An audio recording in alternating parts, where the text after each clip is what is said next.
Welcome back to the channel, you guys. I am on my way to my friend Larry's house, and he has a really cool car collection, and he's going to be showing us one in a minute. I've been thinking about rebooting this channel, and I've been running into a few people who have seen some of the episodes about me getting screwed over in the past with this car. One last thing, I actually never got the title. Can I get that from you as well?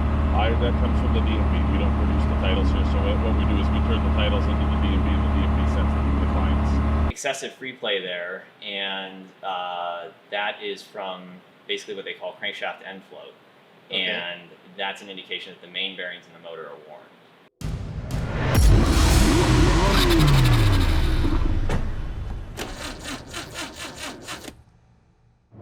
I've been going to a lot of car events ever since I got this car fixed. I thought, wouldn't it be kind of fun to take you guys along with me, and we could go to the event and I'll give it a rating.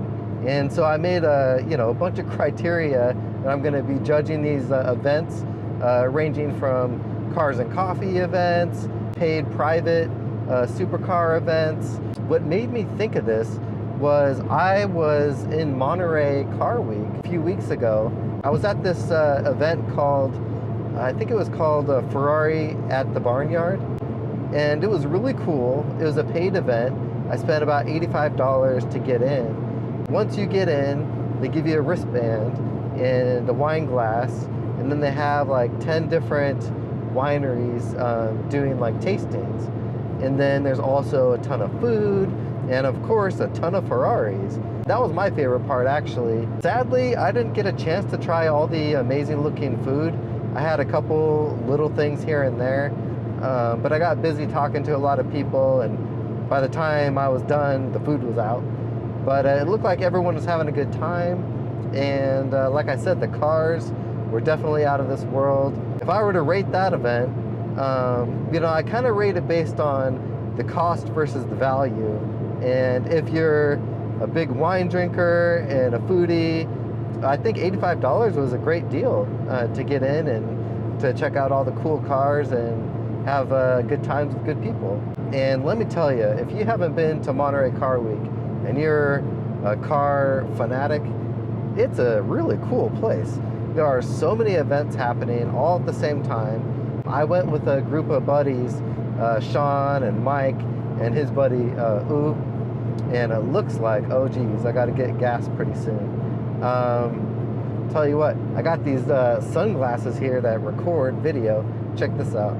Now you guys can see what I'm seeing. So we have the big gas light on, and really you have like 5 minutes of driving until it's like, oh crap, time to pull over. So I am going to be pulling over here in a minute to get some gas.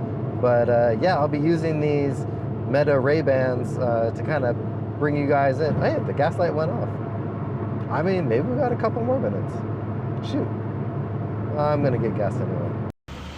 All right, we have $89 for 16 gallons. Time for more traffic. It's so nice to be filming hands-free, you guys. Monterey was epic. We got to see some, and when I say epic, I'm not, being hyperbole. You were seeing one-of-one cars just driving around, crazy one-off Lamborghinis and old Countaches, and you meet the owners of these cars. The Ferrari Owners Club had a really neat gathering featuring the 308 GTS, and then they even had a Magnum PI dress-alike contest. That was pretty funny. But yeah, we kind of just walked around, did car spotting, saw car YouTubers like Shmee150 and Ed Bolian with his Lamborghini VS. That thing was so cool, driving down Ocean Avenue. It was just a really good time. I'm not a fisherman, so I don't go on fishing trips, but once a year, Monterey Car Week is my version of that fishing trip, where it's just a bunch of the guys get together and geek out about cars. That kind of helped spark some of this interest to continue with the YouTube channel. What I want to do is I want to start featuring other supercar owners or exotic car owners and hear their stories on why they got the car they did, what makes it special, and just to kind of bring you guys along into the Ferrari world, if you will. We're almost to Larry's here, and so I have to use this watch to tell me where to go, because clearly we don't have any kind of Apple CarPlay or anything. We have a cassette player. That's it. So it's nice to have these little gadgets so I know where the heck I'm going. Well, I think we're here. Oh, this tree. Put it on the car.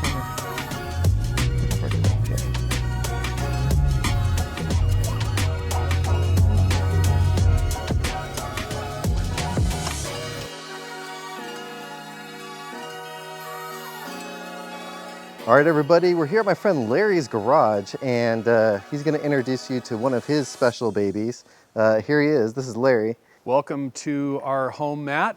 This is my 2009 Ferrari F430 Spider. Picked it up in January of 2022. Found it online at Ferrari of Rancho Mirage. It was an owner consignment car, and just as I called on it, it had been pulled by the owner and taken to West Coast Exotics, so I ended up acquiring it from there. Always wanted a 430 Spider. It was one of those things that if you're gonna have one Ferrari, it's gotta be Corso, right? Absolutely. I mean, that... With tan interior, and yeah, so I was looking for something very specific. So when I saw it, I knew I had to have it. What I liked about it is it had the darker tan leather as opposed to the lighter. Mm-hmm. It has red cross stitching in the dash and the seats. It has the entire interior carbon fiber package. It's got premium sound, fire extinguisher, GPS, iPod connection, oh, wow. Of course, because of the technology at the time, and phone connection. It had ball polished wheels, bumper sensors, chrome exhaust tips. It even has the carbon fiber steering wheel. It has the rear Scuderia carbon fiber deck. Yeah, that's cool. And the one thing that it also has that the dealer said they have never seen on a 430 before, it has the factory spare tire in the front boot. Oh, wow. Which is pretty unique. When you open this thing up out on the road, the baffles on the exhaust open up, and this car is a viral driving experience. It feels like the car is spitting and cussing at you while you're driving it. It's fantastic. The original MSRP on this car, this car's fully loaded. It's got the carbon ceramic brakes, oh, wow. Which is an extra add-on. It's got the yellow calipers. It literally has every option that I could find on the car, and it had the right color combination as well that I wanted. The original MSRP on this was, I think, $278,000.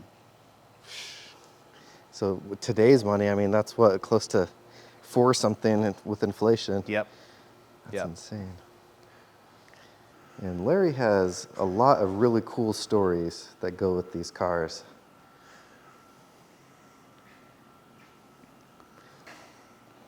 And then I remember when you got this. This is pretty... Yeah, I bought this at Barrett Jackson 2024 in Scottsdale. Yep. And it's a Shelby GT500 Super Snake Signature Edition. And the gentleman that ordered it, unbeknownst to me when I got it, spec'd it at 1,000 horsepower. Okay. And it dynoed at Shelby American at 866 at the wheels. Jeez. It's a monster. Look at that shifter. Color matched. What is it? Oh, it's a snake. That's cool. Oh, this is really nice. Man, the seats. Gorgeous. Cold startup. Shelby Super Snake.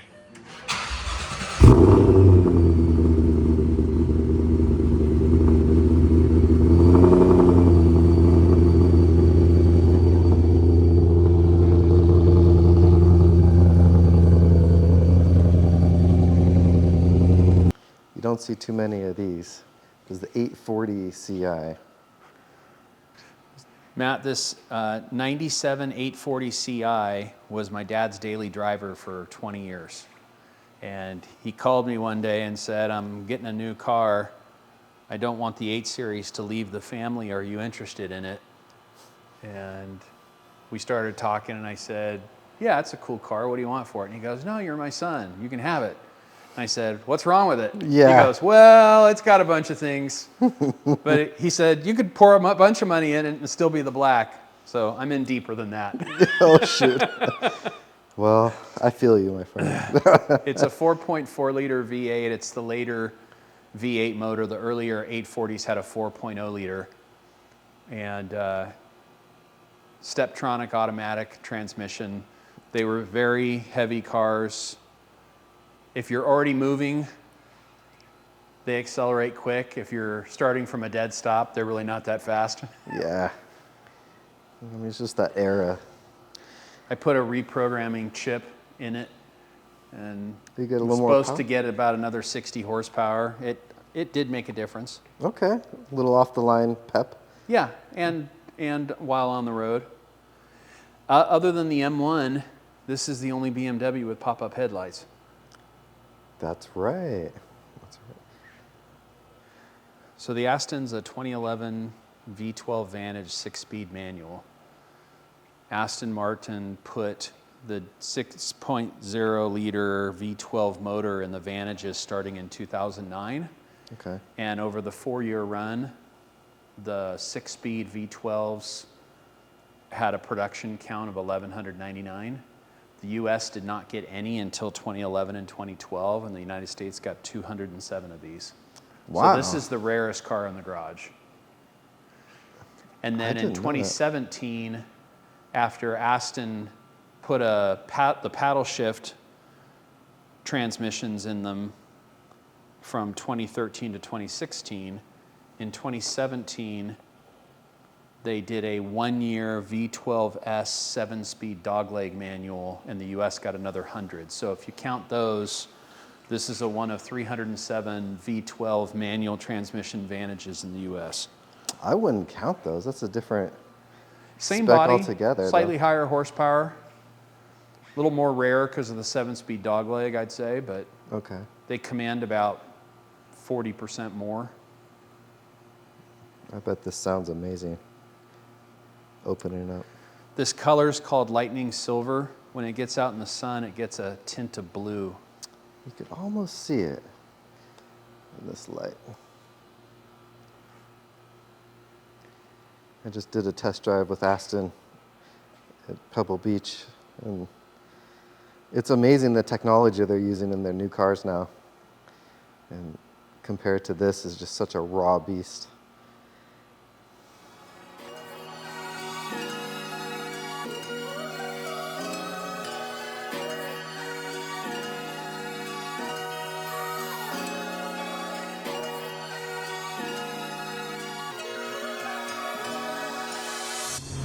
All right, well, that was a really amazing dinner at Larry's and Leslie's, of course. Met a lot of really cool other Ferrari people and just cool people in general. I'm actually rushing to go pick up my girlfriend at the airport. I got to talking, and it's a good thing we're in this car, so we aren't late. Thanks everybody for watching, liking, subscribing, and we'll catch you on the next one.